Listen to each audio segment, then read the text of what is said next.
Hey everybody, I'm Anthony Vitti, and I'm here with this brand new, beautiful Sire V10, their latest instruments they've come out with, and I've been playing on this for about an hour, just setting up for this video here, and I'm just going to give you my impressions of it and go over it a little bit. I know a lot of you are going to want to check this out and buy them, and give you my impression of it, my honest opinion of it. Little disclaimer out front, Sire sends me these basses, but they don't ask anything of me. All they do is send them. They have confidence in their instruments.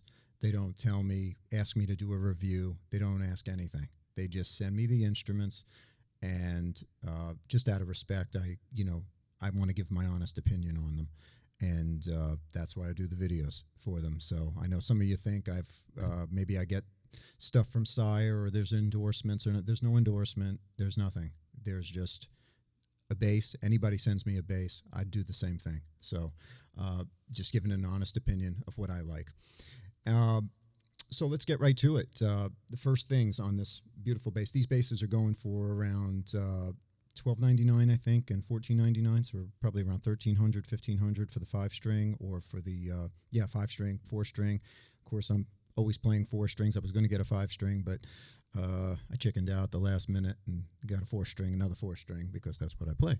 So this thing is gorgeous. I mean, I've had it a day, and I'm just blown away by the quality of the build and just the new features on here. It's just really, really stepping it up. So the first thing you notice is the roasted maple here. They've got maple neck on this, and this beautiful, I'll take some close-up pictures maybe and post them with the video here, but they've got this beautiful flame top neck, you can see in the video there a little bit. You got the Marcus Miller's name on there, and the back of the neck is all this, see if you can see it. I'll post pictures of it. It's all this tiger stripe flame maple. It's roasted. It's that's what they call it, roasted. Beautiful. The first thing that got me right off the bat were these beautiful Abalone Inlays. These things are gorgeous on the neck, and they're the nicest ones I've pretty much ever seen. And the ones I have on my basses are just garbage, compared to these. Just the little old plastic inlays from the '60s and stuff are horrible on my basses. And these are gorgeous. These are absolutely beautiful. I noticed that right away. The rolled edges on the fingerboards, love it. Gives it that old vintage feel that, I love and what I usually play. Beautiful, comfortable right out of the bag, and playing it is gorgeous. It has a maple top, so you have the maple neck, and then it has a maple board on top of it. And hopefully down the road they'll offer an ebony board or a rosewood board. The rosewood these days I don't like so much, because I used to like the old Brazilian rosewood, and that's illegal now to use. Those are endangered woods. So they use now East Indian, I think, and different rosewoods, which aren't as good as the old Brazilian rosewood. So I tend to like ebony now. It's a little darker sound. The maple's going to give you a little brighter sound. And I tend to like a little darker sound because it still has a good slap sound, and it has a really nice warm fingerstyle sound for when you're doing more Motown and soul and stuff like that. You want a little warmer sound sometimes. So that's what I prefer. But that's to each his own. That's personal preference. That's all that is. Another thing you notice is the back of the neck is a little different. I noticed it right away. I didn't read anything. I'm like you guys. I just open the box, get it out, bag, and play it, and check it out. I didn't look at anything, see what was included or nothing. And the neck immediately felt a little different.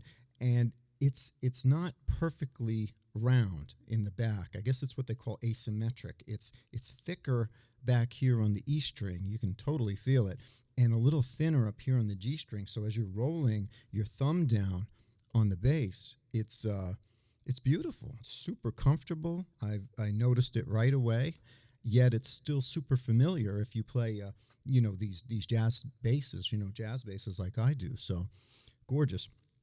This is also second generation, what they would call second generation V10, with all the new features that they've added in. So gorgeous. Neck is beautiful. Feels awesome. The machine's pretty good. I'm not, it stays in tune. I don't know. I haven't sat with it for a while. They feel solid. Everything. So I'm not. The machines are good. Then, as far as the body goes and stuff, the electronics, they have what they call the Heritage 3 preamp, which is on the second generation ones that I had. It's got all the controls you could want. As you know from other videos of me, I don't like all the controls. I want just volume, tone, and I'd be super happy. But again, personal preference. A lot of you like all the controls, all the parameters and everything, and that's to each his own. That's not a fault. It's just, what do you like, basically. So it's got the main thing here is that you've got the passive active switch on there. I like that they moved it too, that they moved it to the top, because I used to have to reach over on my on this second generation right here. This one, I have to reach over the controls, make sure it's flipped in and stuff like that. But this one here, it's right there now. Otherwise, all the other stuff is the same. Volume, tone controls. You have kind of a sweeping EQ here. Now, let me see if I can. It's all on their website. I mean, if you want to check that out here. Here, well, I'm going to tell you here. I have to read here. Hold on. So you got. Let's see here. We got bass EQ. Really, that's kind of a bass boost. That's how I hear it. Then we got middle cut, and so frequency and mid cut. It's kind of like a parametric, I guess. Then you got your treble control here, brightness, pickup blend between the two pickups, and then you have your main tone control here, and then you have your main tone, main volume right here. Everything when I just played on that intro was bass was all the way up. Everything was in the middle. That's it. So I figure that's the best way to play, right? Just give you an idea right out of the box. One thing I'd like to see is maybe the notches. You can feel a notch in these pots here. I'd like the notch to be a little more crisp, a little more sure that you're in the notch. It's kind of vague where the notch is, okay? I don't like messing with my knobs when I'm playing. I want it just set and that's it. So I'd like to see the notches a little more defined on the bass. That's about it. Get every sound you want out of it, that's for sure. That's the same sound I was just using, so it's just everything in the middle right there.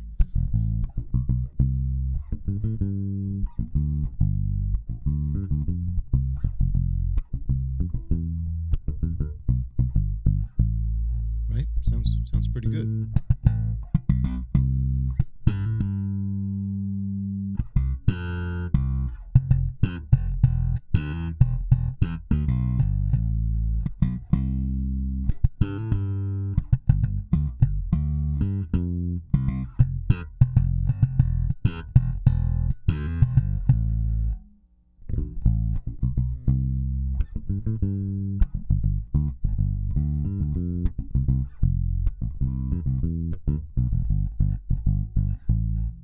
Sounds good, right? Right out of the box. That's it. Just pretty general stuff. And you got all your tone controls. You know, if I back off here, it's going to be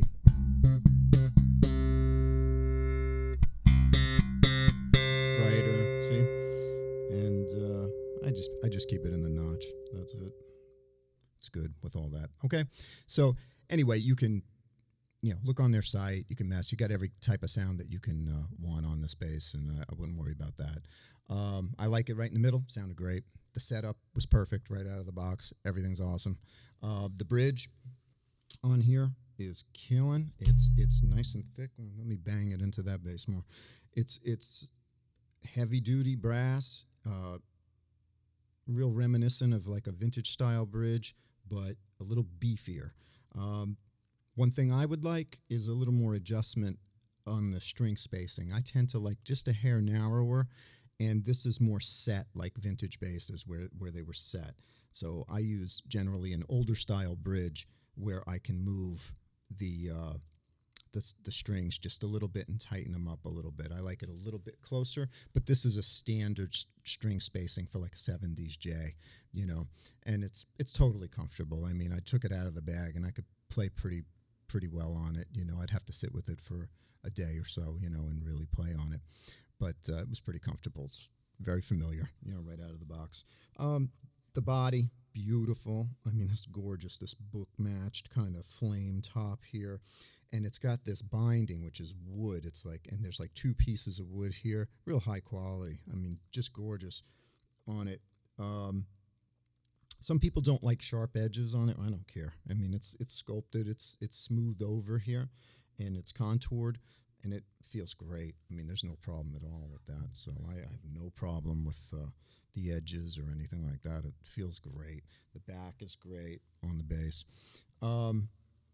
Like I said, the bridge, really nice. You got the Heritage 3 preamp, like I said, in here, and the what do they call it? Their J Revolution, Premium J Revolution pickups that they had in the other bass. They're great. Sounds great. Everything's good on it. The body is swamp ash, and then it has a maple top, maple veneer, and they flamed it again and everything, and just beautiful. I mean, absolutely gorgeous. So, a couple of things. My first impression of the bass when I took it out of the bag, like you guys, I immediately said to myself, "Oh man, there's no pick guard."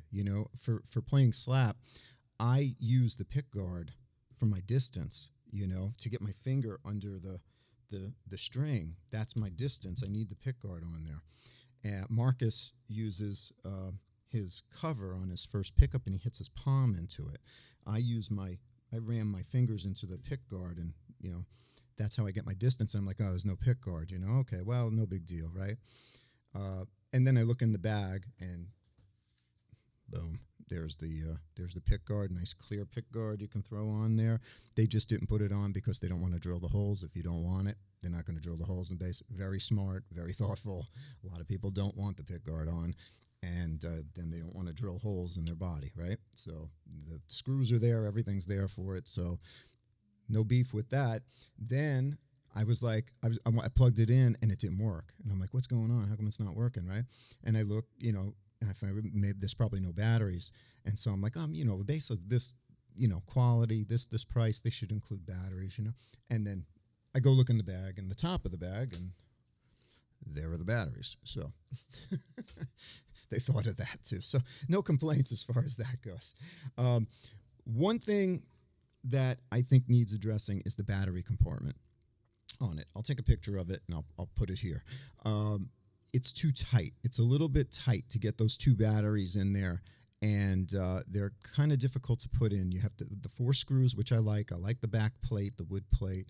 You have 4 screws on the back. You'll see in the picture I'll put in. And the battery compartment's a little bit tight. I had to use a credit card to kind of slot in there and slide the batteries in around the foam piece in between them, okay, and then push them down. That there should maybe be a little bit more relief in there for that, because it wasn't super easy to change the batteries in the bass. And these basses, they do go through batteries pretty good. If you're playing on them, you're going to be changing every few weeks. On there, so I guess maybe every month or so. Depends how much you play, how much you leave it on. I don't know if they're on when you have the preamp, the switch done or not. So I always turn the preamp off, the switch off. I go to passive when I'm not playing it. I try to. But anyway, it's not a quick change on there. But at least you can go to passive, though. If you're on a gig and your batteries die or something, you can go to passive, hit the switch, and you're still playing, so there's no problem. Unlike my other basses where, if my pickups go, that's it. I've got no sound, so I got to make sure I've got batteries in there. So that's just a little thing on the side. But otherwise, like I've said, the things I like, I love the neck. The wood is great. I mean, it's certainly a bass that would cost much more. I mean, I would expect to pay a lot more money for an instrument like this, for sure.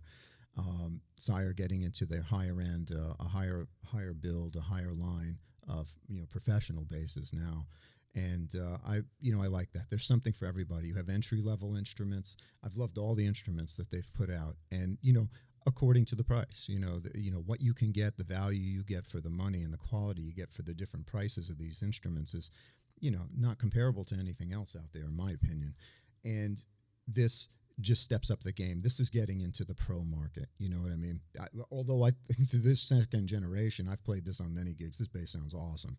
This one here. So, but this now you're getting into the premium woods and more the boutique kind of feel on it, So keep that in mind when you're doing it. It's beautiful. You won't be disappointed. The weight is great. It's really balanced well. It's not super heavy or anything because it's got a swamp ash body. It doesn't have hard ash, so it's not just like a lead sinker. It's really a nice balanced instrument, good weight.